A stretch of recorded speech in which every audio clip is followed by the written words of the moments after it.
Welcome back. Since its publication in 1611, the King James Bible has been the best-selling book in the English-speaking world. To mark its 400th anniversary, the author and broadcaster Melvyn Bragg has been delving into the political, linguistic and religious influences the Bible has had throughout the centuries. In his latest work, The Book of Books, he argues that while many think our modern world is founded on secular ideals, it is actually the King James version of the Bible which has had a greater legacy. And Melvyn is with us now. And why and how do you reach this conclusion, Melvyn? Well, because people are indifferent to religion, a lot of them in this country, and secularism holds the microphone and atheism holds the megaphone, people discount not only the King James Bible, what's in it mostly, but the influence it had. I argue that we've lost it out of our history. We've airbrushed one of the greatest factors in the history of this country and in America. We've airbrushed it out because of this tide for pure reason and atheism, which is something, but it's not everything. And what we've lost is the notion that central to the way we speak, the language we speak, central to the way our philanthropy is developed, our education is developed, our democracy is developed, the idea of how women can enter society, central of that has come from the Bible. The Bible was the biggest instrument in abolishing slavery in America, and so on and so forth. We've lost all that, and so I'm trying to restore it. I'm trying to say this is the Book of Books, partly because it's 66 books and it was built on other books, but partly to say, look at the influence this had. Stop throwing away the baby with the bathwater, if you like. Stop throwing out all that most of what we have been made of in the last 400 years. So it's a fairly, it's an attempt to say to everybody, look what we've got. Let's not just forget it. It's so important, and I'm trying to bring it back into currency. And in your book, before you talk about King James I and his push towards getting a Bible, you talk about the early martyrs as well and the huge impact they had in trying to get the Bible translated. Yes, I mean, you could say that for about 300 years they were trying to get it out of Latin into English. It seems simple, doesn't it? It seems so simple, it's not even worth talking about. But as a result of doing that, these scholars, many were caught, tortured, burnt to death for literally hundreds of years by the kings and the inquisitors of this country, because they did not want the Bible to be in the language of ordinary people. They wanted it to stay in Latin, which most ordinary people didn't know. Actually, many people in the clergy didn't know properly either. So hold the power there. And it took forcing through, and eventually it was forced through, and it was forced through basically by a man called William Tyndale, who I think compares with Shakespeare as one of the two great geniuses of the English language, and they lived in the same century, and they formed the basis of our language, one with idioms, one with words, and they're fantastic. And that's just the beginning of it. From language it flows into democracy, which I try to prove, it flows into education, as I've said, and the position of, and so on. Some people would look at it and say, oh, well, look, the things we've had this Book of Books thrust on us since we were children. It's dry and it's dusty and it's old-fashioned, and the language is hard to penetrate, and why is it relevant to us today? Well, can I answer that as best I can? First of all, the language is completely relevant. Let there be light, fell flat on his face, filthy lucre, let my people go, the apple of his eye, a man after his own heart, signs of the times, ye of little faith, the meek fisherman under the sun, to rise and shine, land of the living. That's a few of hundreds and hundreds of phrases that you and I and your viewers are using every day of their life. So sour grapes, I wrote a few, falling flat on his face. As fusty and dusty, that's probably been the way it's been taught. Why isn't it being taught that because of the opportunity that the Bible gave for debate, once the Bible was in English, all of us could talk to each other about what God meant.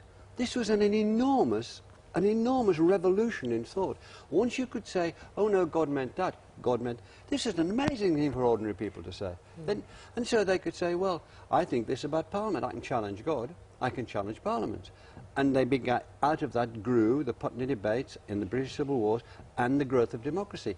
Women in the 19th century, for instance, they went into politics through religion. They were philanthropic, whether you got Octavia Hill or the aristocrat Josephine Butler or William Booth's wife. They went in with a Bible, a mop, a bucket and a Bible. They cleared out the slums. They started slum clearance. They went through the Bible, and then they went into politics and social service. It was used again, and most of all slaves. That astonished me. That not only the abolitionists in this country, one of the greatest things we ever did with Wilberforce, they found their justification in the Bible, but fantastic, the people who wanted slavery to continue, they found their justification in the Bible, so you're head on. Then what happened is the African slaves in America founded their language on the King James Bible, and their own religion became liberation theology, which Richard Dawkins is so bad about in his terrible book. They formed a liberation theology. Let my people go out of Babylon. Martin Luther King. It was the Bible which drove the slaves towards liberation and drove it through. And that's a vastly important thing. Now, if we forget that sort of history, then we're just not neglecting our past, we're being silly about our past and trivial. This is a magnificent part of our inheritance, and we've rubbed it out because of a few temporary, I think, and rather sort of extreme objections. We'll have to have Dawkins on now as the counterpoint. But I think what was interesting as well, I mean, you mentioned its influence in other countries, especially America.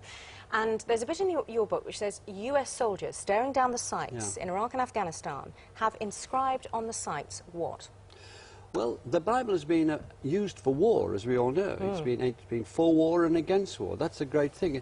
But in Afghanistan, in Iraq, for a while, and then they rubbed it out. At the end of the sights of the American guns were little letters which would say J12:3. That meant St. John, verse 12. St. John, chapter 12, verse 3. And there'll be a verse there which would talk about you're fighting in the name of the Lord. The Lord is on your side. And it's inscribed on the sites in tiny, tiny writing. What about other countries where they don't speak English?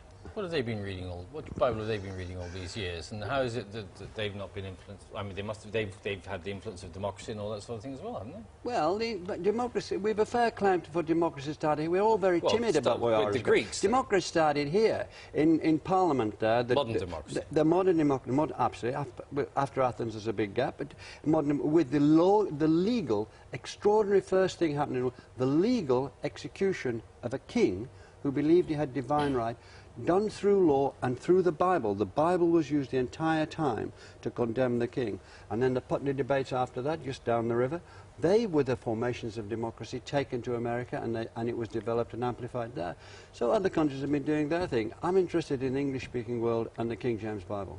What happened when King James I put out the Bible? Was there a noticeable change in society? Not immediately. It was a slow starter because it was expensive, and they'd already got quite a few English Bibles because it had been translated to English since Henry VIII turned Protestant in the 1530s. So there are plenty of Bibles around. Nothing as grand as that, and it took a bit of time, but it took about 2 or 3 decades, and then it got going. If somebody came to you and said, "Look, I'm really interested in this book, but it's very, very big. Where should I start?" Would you suggest to them, recommend it to get it properly? You should start in Genesis and go all the way through to Revelation, or should they start because there's a big difference between the Old and the New Testaments, of course. Well, I think to tackle the Bible is quite tough.